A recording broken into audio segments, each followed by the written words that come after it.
Good day, everyone. So this recording is still a continuation for the advanced SQL topic. Particularly, this is for SQL stored functions. So at the end of this discussion, you are expected to learn what a stored function is, how stored function differs from a stored procedure, and how to create and how to invoke a stored function. Okay, so a stored function can be called from inside a statement, just like any other function, and can return a scalar value. A stored function is a special kind of stored program that returns a single value. Typically, you use stored functions to encapsulate more formulas or business rules that are reusable among SQL statements or stored. You can use function in SQL statements wherever an expression is used. So the syntax, always start it with the delimiter, the reserved for delimiter, and you have here the create function, the function name, the parameter. So in stored functions, you need not define if it's in, out, or in, out. Automatic na siya. Just have the parameter name and its data type. Then returns, what will it return? The data type. So pwede po deterministic or not deterministic. So this not deterministic here is optional. Then you have your begin and then the block of statements and your delimiter. Okay, so let's have an illustration of how stored function works. Okay, let's go back to our byte stores na database.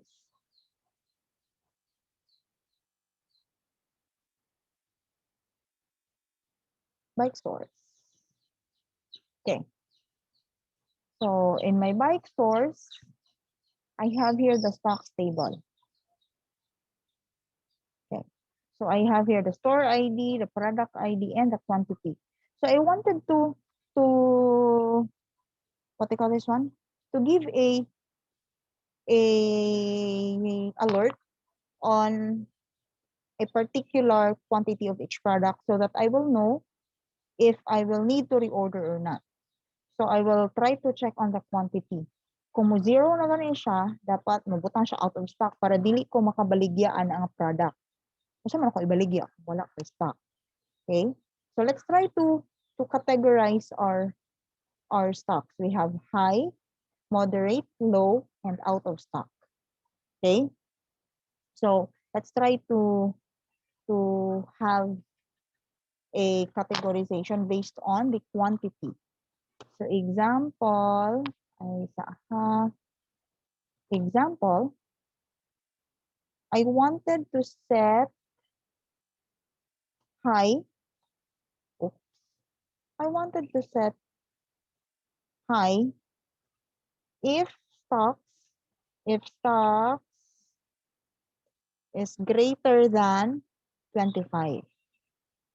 If the quantity is, tanan tani pa di mo malibog. Quantity of my products is greater than 25.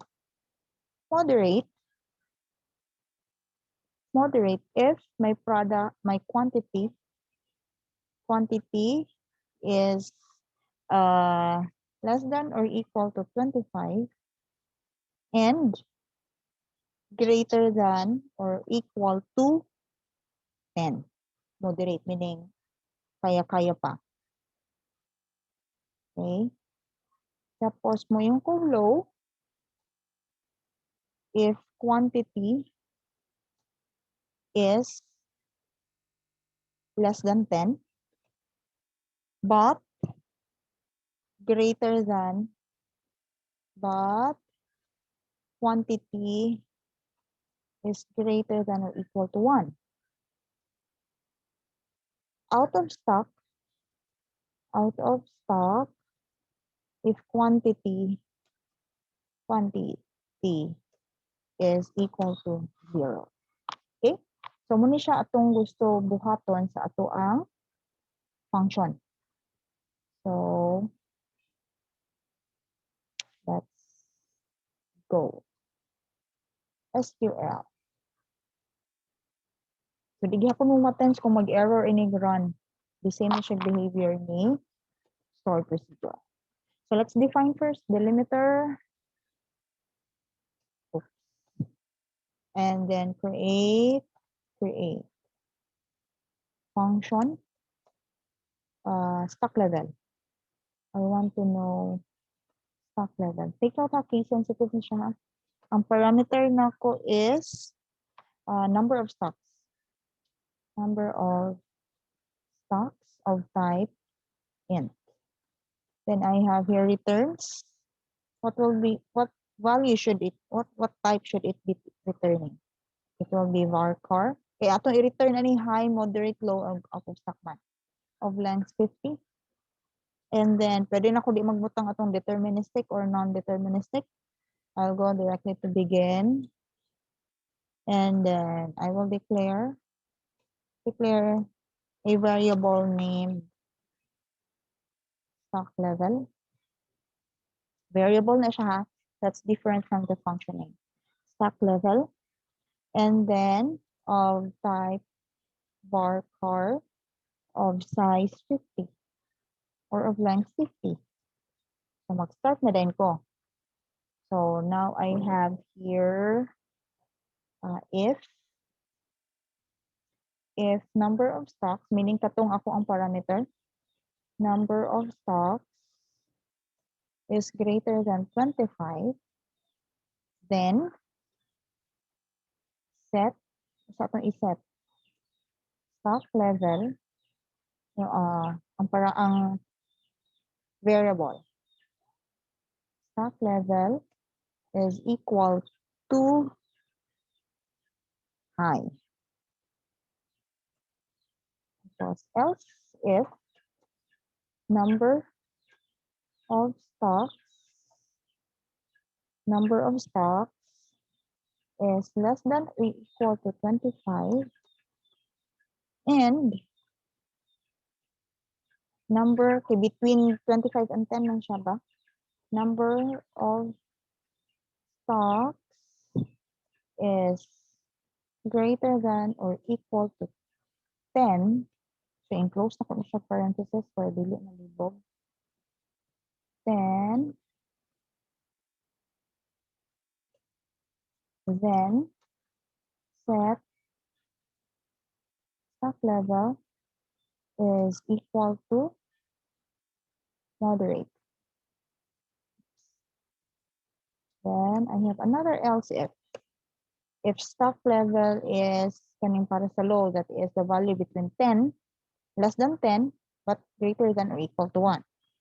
So, number of stocks is less than 10 and number of stocks is greater than or equal to 1. Then, set stock level is equal to low. Else if na pud ko.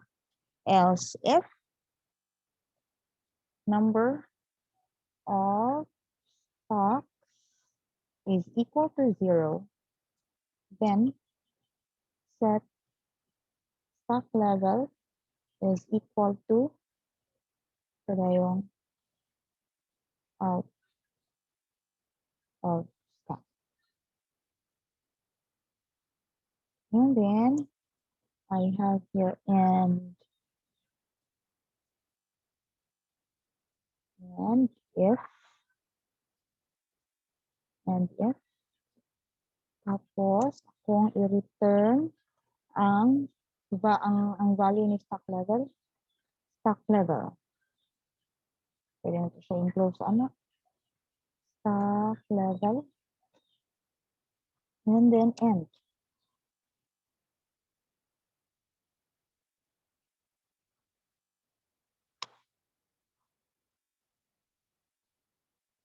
Okay. Execute. Create na atong function. Kung mag-error gani, try lang execute og balik. Pag magawa sa butong function already created, so okay na siya. Dili ma-tense kung mag-error siya na kay function dire. If you will check na ano yung function ng stock level. So, kaganina si procedure, we explicitly have the statement call procedure and then the procedure name. Diba? Now, in function, it's different. It is embedded within the select statement. Okay, so to invoke the function, let's have here select product ID quantity, quantity, and then let's call the function stock level. Stock level, kung say atong parameter ang quantity, kung pila ka buok ang sulod. From stocks. So if you will run this, automatically you have here. So product ID number 1, quantity 27, ang iya ang stock level high. Product ID number 2, kung 5, low. Kung si product ID number 4, 23, so that is less than 25, it's moderate. Look at product number 6, it's 0 ang quantity, so it's out of stock. So that's how function works. So to sum it up, function works similarly with procedure. Pwede nga inside your function, tawagan mo si procedure, or bale, inside your procedure, you can call a function. Pwede na siya. The main difference of the two is that si function, ang iyang i-return is scalar value. Kani siya. Isa ra ka value ang iyang i-return. Dili parehas ni procedure nga you can return an entire table. Si function, it will only return one value per category or per record. And then, ang difference pa nila is the way you call or the way you invoke a function. When you invoke a procedure or when you activate a procedure, you have to have the call procedure code. But in functions, you will embed it inside your select statement. So that's all for functions.